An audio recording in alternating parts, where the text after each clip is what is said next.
Think your friend's hand will make for a nice broth? You've clearly honed your sense of humor. But we are not cannibals, Geralt. I took a fragment of tissue from their hand. It will suffice to prepare some resonance. What did you do with the rest? I cremated it, as our codex commands. A raven told me you'd acquired the necessary ingredient.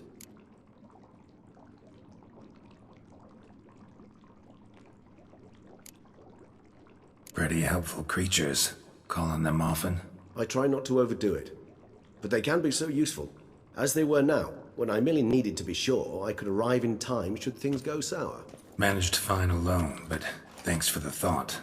Gonna need much longer to finish brewing resonance? Mentioned the last ingredient, too. What about that? That, I fear, might prove troublesome. You see, to use the concoction to summon the memories of one, the solution must contain the blood of another specimen of the same species. Shouldn't be a problem. I happen to know a higher vampire who should be willing to help. Right, Regis? It's not that simple, I'm afraid. While you were away, I tried my damnedest to identify a replacement, but alas, none such exists. Not sure I understand what the problem is. Can't we just draw some of your blood? The blood must be in an agitated state. As I'm certain you know, higher vampires can change their corporeal shell.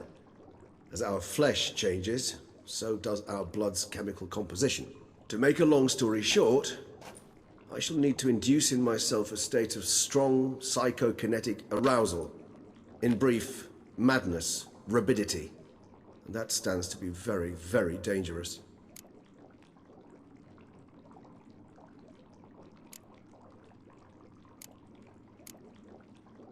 Dangerous? Why? I mean, you'll still be you, right? True, but I should be highly agitated, in a state of fury. You know better than I that fury cannot be controlled. If you've ever seen an enraged vampire, you know very well that all who find themselves nearby will be in grave danger. How will we handle that? I'd rather not have you lunge at me, claws extended. That makes two of us. But worry not.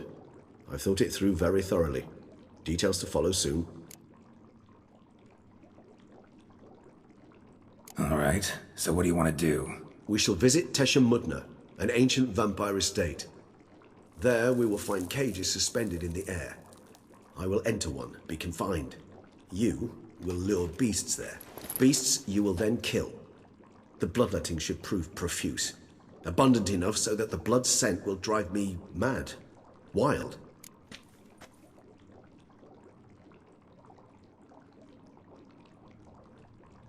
Teshamudna. What's it like? It is a place of torment. A torture chamber. Long ago, shortly after we'd arrived in this world, one among us named Kagmar developed such a taste and lust for human blood that in one night he could imbibe an entire village. This brought trouble on the entire species. Common folk wearied quickly of living in constant fear. They began to hunt us, seek the aid of mages and witches in tracking us down. So what? Not like they could ever hope to kill you. But they were bothersome. Forgive the comparison, but when did you last enjoy mosquitoes buzzing around your head? In any case, the other vampires decided something had to be done. Kagmar had to be caught and punished. A torture chamber was thus outfitted in the dungeons of Teshamudna. Inside it, a cage made entirely of a special alloy of silver, dalvinite, and meteorite steel. Kagmar was captured and locked in the cage. Sat there over 2 centuries, driven to fury time after time, never able to escape. Thus I know the cage will withstand the fury to which we shall drive my humble being.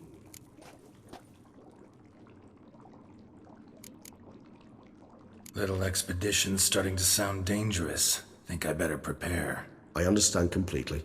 Do tell me when you're ready to set off.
What now, you piece of filth?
Damn, you're ugly.